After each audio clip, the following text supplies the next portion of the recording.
especially from the Philippines, Thailand, Indonesia. Vietnam, number of monthly Facebook users, number 2. Size of Buddhist population, number 2. ASEAN would be ranked number 3 for the population, global population. Size of Christian population, mobile phone subscriptions, number of flights, number 3. Exchange reserves, number 3. More ports in the world, one of the biggest ports.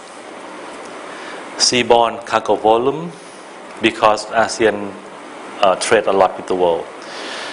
Production of natural gas, number 3. I think mainly from Indonesia and Malaysia. Production of coal, number 3. Oil consumption, number 3. After China and US. Value of exports, number 3. Annual gross national savings. This is quite important. This is the year 2018. They have projection.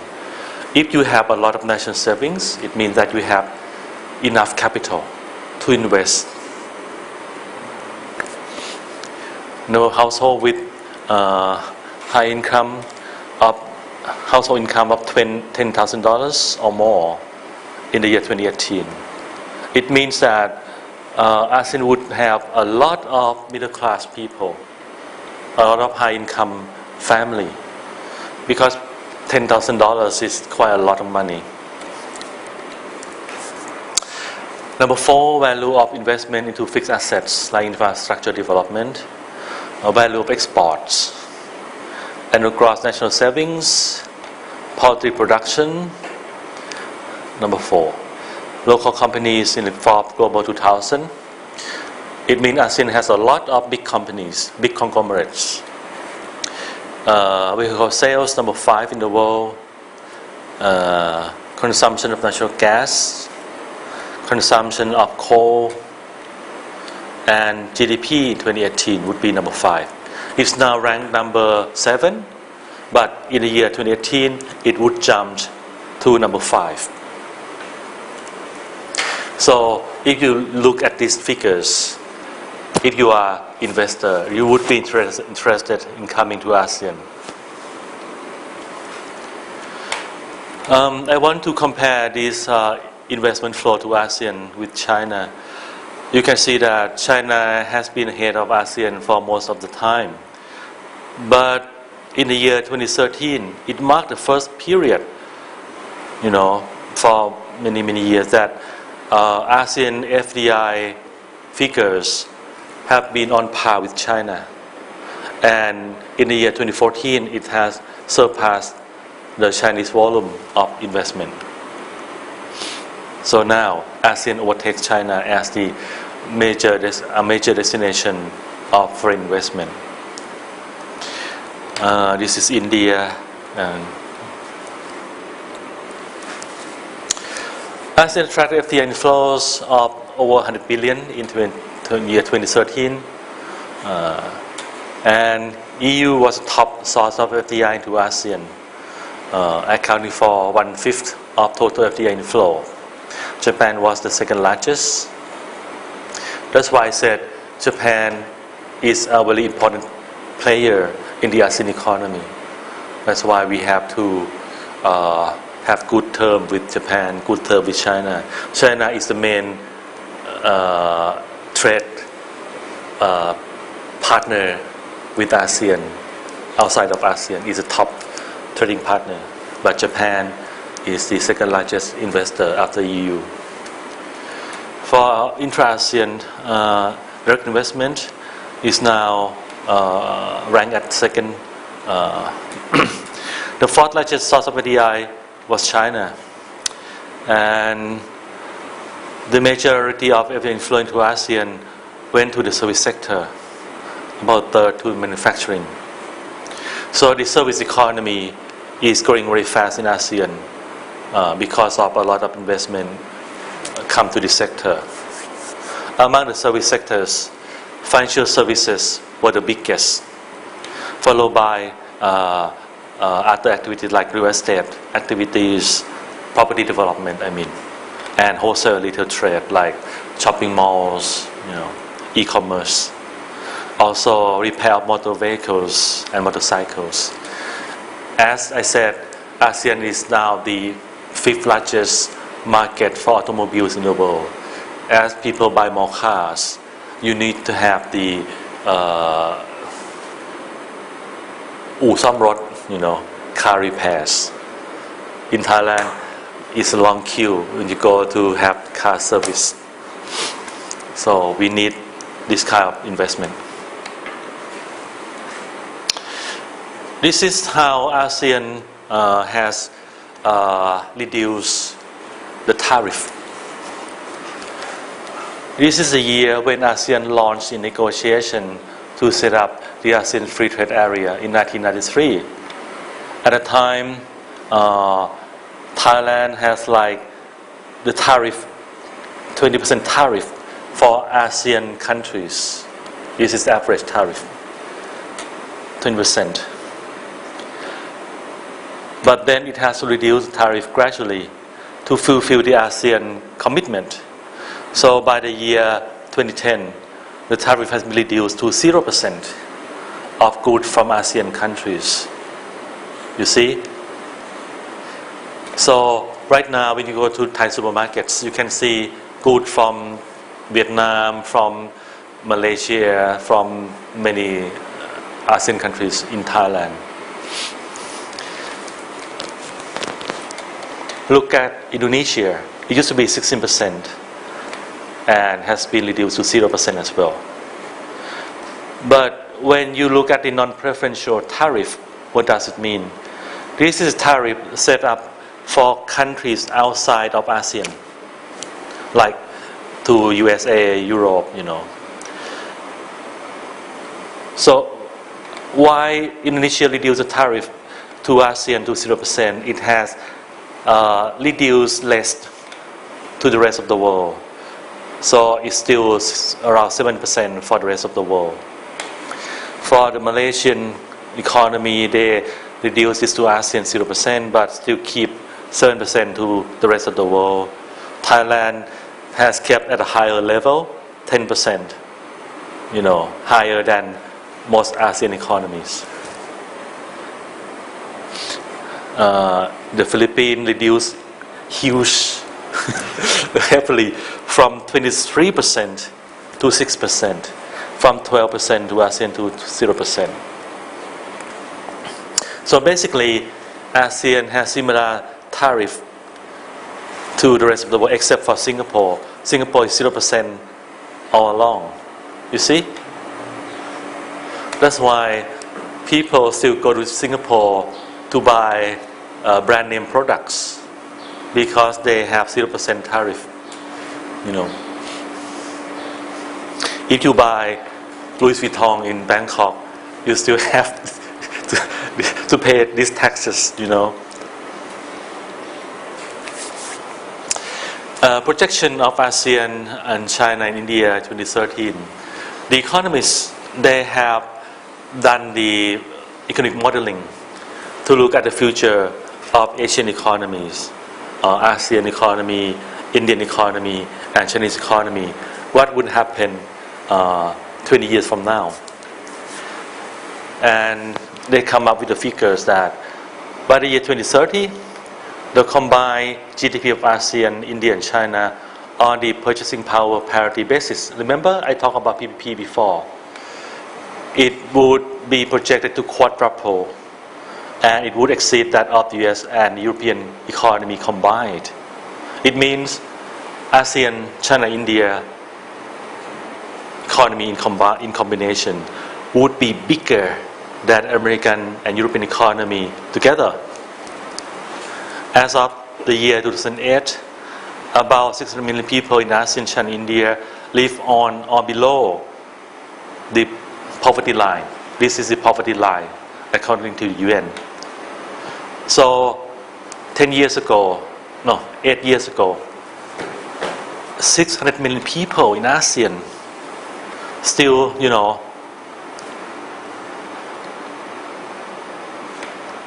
China and India live, basically they are poor people.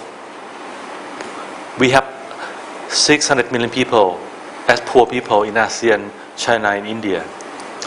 But in the year 2030, less than 1% of people in ASEAN, China and India will be living on this income.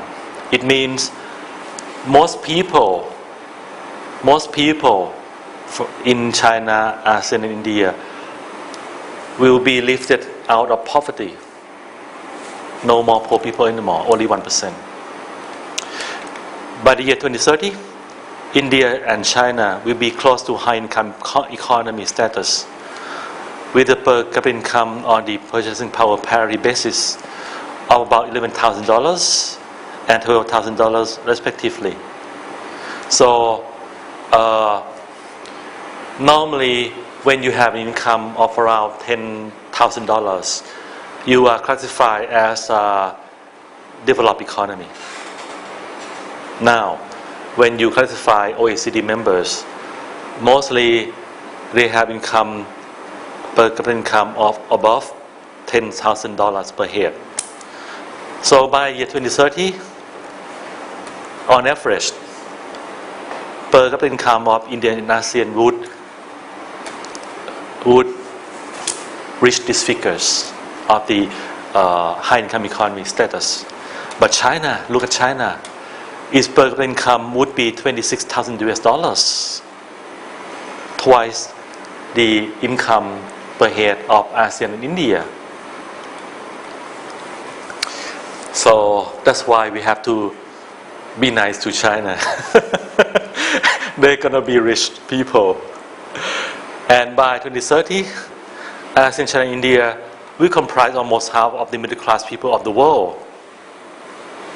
So 20 years from now, we're gonna have half of the middle class people live in these economies, ASEAN, India and China. Middle class in China will increase from 16% to 83% by that time. This is huge. Can you imagine if they have 80% of middle class, how many people will come to Thailand as tourists? How could we absorb this amount of visitors? We have to think ahead.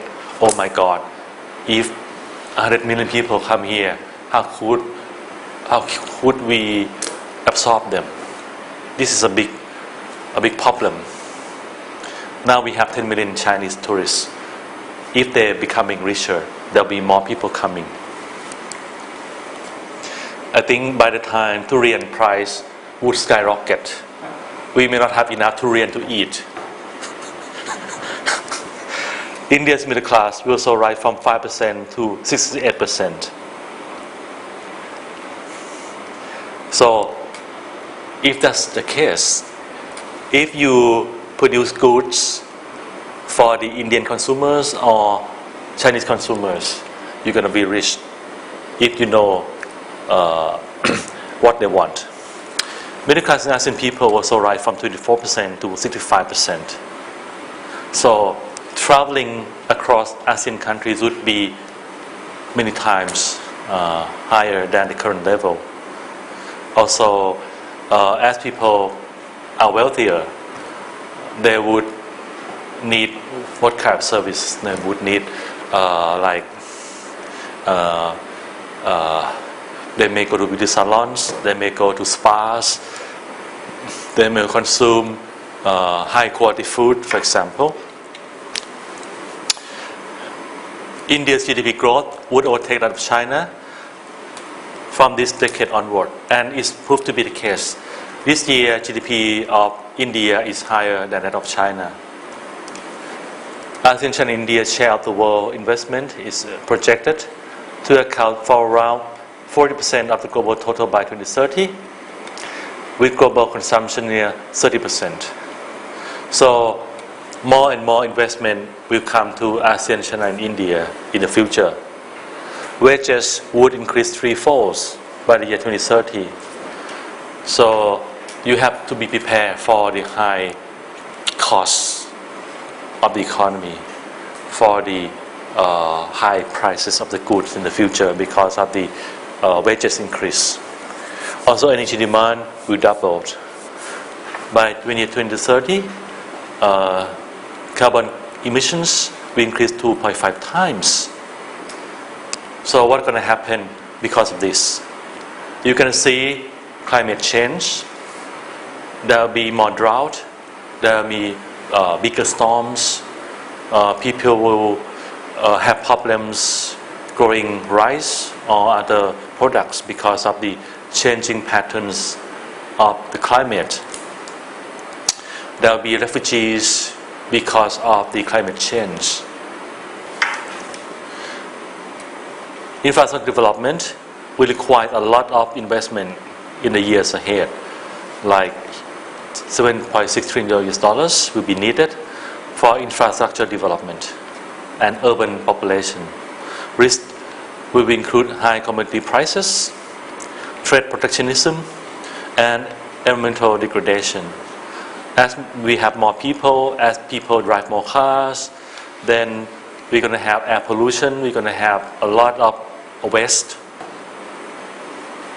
How could we deal with the problems? How could we deal with the food security?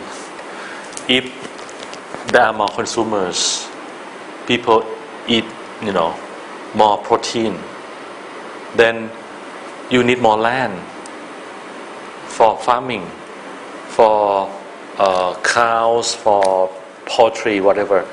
So deforestation will happen. Then we're going to have a lot of weather problems. So it causes many other problems. As people consume more, as people emit more carbon emission. So we also have other challenges like inequality. As you have more middle class, more rich people, but people who are less advantaged will be left behind. If we don't have the social safety nets, we have the resources pressure. You can see that now you have forest fire in Sumatra and Borneo already. Because people need more land for plantation, palm oil plantation. So in the future, as you need more land, how could you deal with the problem? It's going to be a big problem for ASEAN countries. Environmental and climate degradation. In northern Thailand, you have denuded forest. If you go to Nan province, for example, every year, hundreds of thousands of acres were deforested because they grow corn plantation for the feed mill industry. Why?